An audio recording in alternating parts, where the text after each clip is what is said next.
We have Big Sean joining us on the show later today. Make sure you stay tuned for that. But we start with what happens tonight. The Eastern Conference Finals, Game 2 between the Heat and the Celtics. Jalen, who was a player you were keying on the Celtics to help even the series? I can't wait to talk to Big Sean about our Detroit Pistons. Tonight, Kemba Walker. He struggled the last couple of games with his efficiency, Jacoby. And what teams have realized is Jason Tatum is going to go one-on-one, and you can't stop it. Either he's going to make it or miss it. But those pick and rolls from Kemba, we got to zone him up. We got to trap him. We got to get the ball out of his hands. We can't let this guy get going. And since teams have made a concerted effort the last couple of games to do that, he's been bottled up. If they're going to make this a long series, he need to get going tonight. That's a good point. And Jalen, you know that I've adopted the Miami Heat as my team. I'm a Die Easy fan, and I'm riding with the Heat for the next 2 months. I love this Miami Heat team. I love the Mafia. I love the Heat culture. And one player that's been overlooked on this Miami Heat team that is contributing, that is consistent, Goran Dragic. Dragic in Game 1, 29 points, 11 for 16 from the field, 3 for 6 from 3 points, and that was not a fluke. He's averaging 22 points a game in these playoffs, and he's shooting just under 40% from 3. I just love what they have done with this man. He has been there through many different iterations of the Miami Heat, and he is truly finding his own right now this late in his career. It also got me thinking about Goran Dragic and the Heat culture and the Heat Mafia and what Pat Riley does when he brings people down to Florida.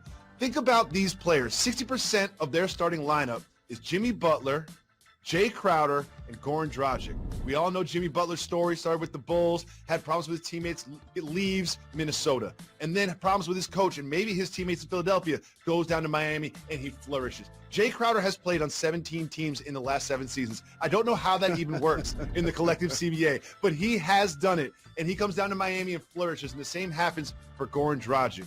I love what's happening with this Heat team so much. But Jalen, Dragic, I say his name wrong all the time. Jalen. But you have another player in the Celtics that you are keying on to contribute more than they did in Game 1, and who is that? I like how those that's been with us for 10 years know when you say the Mafia as you represent the Miami Heat, that means their culture that we've talked about on this show for years.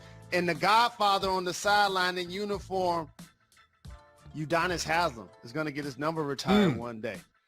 But for the Celtics tonight, how about Jalen Brown?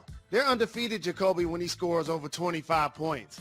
And while Tatum ascended and improved, so did JB. They're going to need his offense. Absolutely. JB, like you said, when they score 25 points, they are undefeated. And sometimes he shows flashes of that Tatum-like leap to stardom, and he's going to be needed in Game 2 if they're going to even this series against the Miami Heat. So Bam Adebayo, the undisputed star of Game 1 of the Eastern Conference Final. The man was everywhere. He was a help defender on 27 drives, the most in any game of his career, including regular season, most notably the block of Jason Tatum at the end of overtime. Rachel Nichols sat down with the Heat star ahead of Game 2 tonight.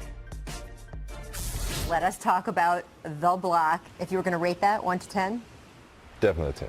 My finger, well, 2 of my fingers actually went numb. Are you serious? Yeah, it was just like a big clap. I didn't know I was going to do that. The playoffs are meant for great players to make plays, so keep making plays. You're going to catch the full BAM conversation with Rachel on the jump at 3 Eastern today as we say hello and welcome in our reporter, Malika Andrews, who's joining us from Orlando. Malika, that block makes everybody forget about the fact that Miami did have some struggles in Game 1. So where do they need to improve tonight? Well, when I asked Eric Spoelstra about that, he said that that's really where they're looking at. They're looking at the entire game up into the fourth quarter as something we need to improve, he said. And he used some spicy language sprinkling that in as he was describing it, because essentially in the third quarter, that was one of the worst quarters that Miami has played thus far in the bubble. They were outscored by 12 points. They had 6 turnovers in that quarter. It was just ugly, and they were down double digits going into that fourth quarter. quarter. So like you said, Elle, Bam's block and Jimmy's three-pointer kind of made up for all of that. They were able to overcome Boston in game 1 in overtime. But those first couple of quarters, especially the first and the third, they are really hoping to tighten up so they don't need any sort of hero ball coming down the stretch. They would like to play more solid defense from the first quarter all the way through the fourth, and hopefully that would eliminate the need for overtime. Yeah, best case scenario is that you don't play a complete game and you still walk away with the win. Conversely, Celtics trying to rebound from a heartbreaking loss, something they've seen quite a few of during these playoffs. What do they need to do better to even up the series tonight? Well, really, they were looking at their transition defense, Elle. Brad Stevens said that he really felt that their stagnant offense just bled over into the defensive side. And so while Marcus Smart had a really incredible game, they're hoping that they can tighten up because that is who they are. They are the best defensive transition team in these playoffs, and that's the identity that they want to tune back into because they did feel like they put together a really solid game. But as you mentioned, Elle, this is not the first time that they've had some struggles closing out games. They struggled to do so twice against Toronto, once in game 3 when OG Anunoby hit that shot, and again when they had that double overtime game. So that has been a reoccurring lesson for them. They want to see Jason Tatum hit the shots that he was hitting all game down the stretch, and they're hoping they can do that tonight. He's led by 12 points entering that fourth quarter. It's their second largest lead through 3/4 of a playoff game that they ended up losing in franchise history. Certainly don't count them out tonight. Malika Andrews joining us ahead of a pivotal game 2. And let's give the people some best bets. I'm going to the hardwood Thursday night game 2 of the Eastern Conference Finals. Celtics Heat with a twist. First quarter bet. Celtics beat the Heat by half a point in the first quarter. You know as well as anybody the Miami Heat dominate the fourth quarter. Saw of that. 16 playoff teams, they're number 1 in fourth quarter scoring, number 1 in fourth quarter field goal percentage. However, they break late from the gate. In the first quarter of 16 playoff teams, they rank 12th in scoring, and in 10 playoff games, they've been outscored 7 times in the first quarter. The Celtics are hungry. They're down 0-1. They need this one. I like them in the first quarter minus half a point. Which way are you going? Well, I'm going to stay on the hardwood, Brother Joe, but wait 24 hours for my best bet. I'm going to go to game 1 of the Western Conference Finals. And the world will get to know this if you watch me on Daily Wager and Bet. You already know it, Joe. I'm a LeBron James stan. Oh, yes, I do. And I want to see him win, but I've noticed a trend for LeBron-led teams in recent postseasons. His squads have lost 6 of his last 7 game 1s of a playoff series, and we saw that in both the Blazers and Rockets series this year. So I like the Nuggets with the points. If I'm feeling sassy, I might even take the Nuggets money line. I think LeBron tries to use game 1 to feel out the way teams are going to defend him, so he gets out the block slow. That's why I like the Nuggets plus the points. And again, if I'm feeling sassy, maybe even go money line with Denver in game 1. There you have it from the link overlooking Caesars. Happy hunting, everybody.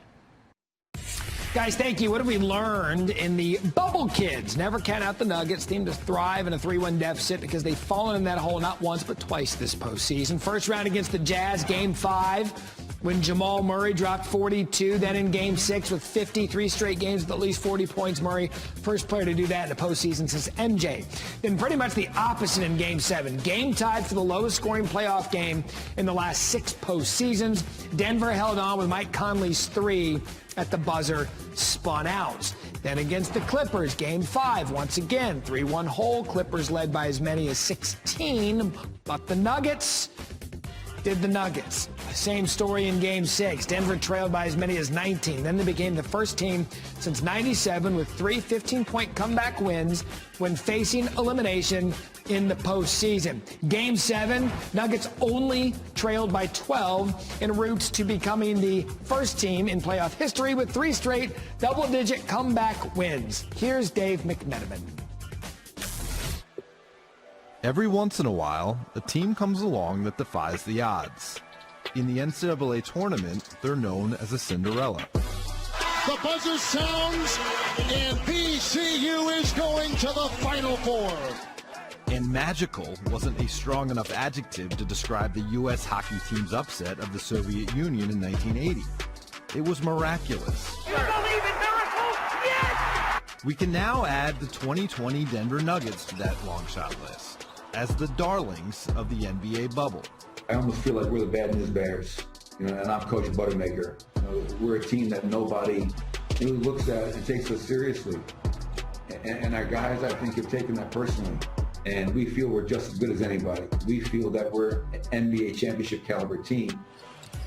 Only 13 times in league history has a team fallen down 3-1 in a best-of-7 playoff series to come back and win it. And these Nuggets are responsible for 2 of those 13. First, jolting the Utah Jazz in round 1, and then sinking the LA Clippers in the conference semifinals. What's more, they're the only team to do it twice in the same postseason. Oh yeah, better start giving this team some damn respect, because we put in the work and we got a resilient team, and you know we shouldn't have been down 3-1, but to come back from 3-1 against the Clippers, it was a big achievement. Nobody wants us here. Nobody think that we can do something, and we prove ourselves and prove everybody that we can do something. You know, so next is Lakers, another tough opponent for us, but we're just gonna be out there and having fun. Jamal Murray, who had 2 50-point games against the Jazz and a 40-point performance in Game 7 to dismiss the Clippers, and Nikola Jokic, who averaged 25 points, 18 rebounds, and 10 assists in Games 6 and 7 versus LA, aren't ready to stop now. Look out, LeBron James and the LA Lakers. They're coming for the king. Our goal was never get to a Game 7. You know, our goal when we started this whole season was to win a championship.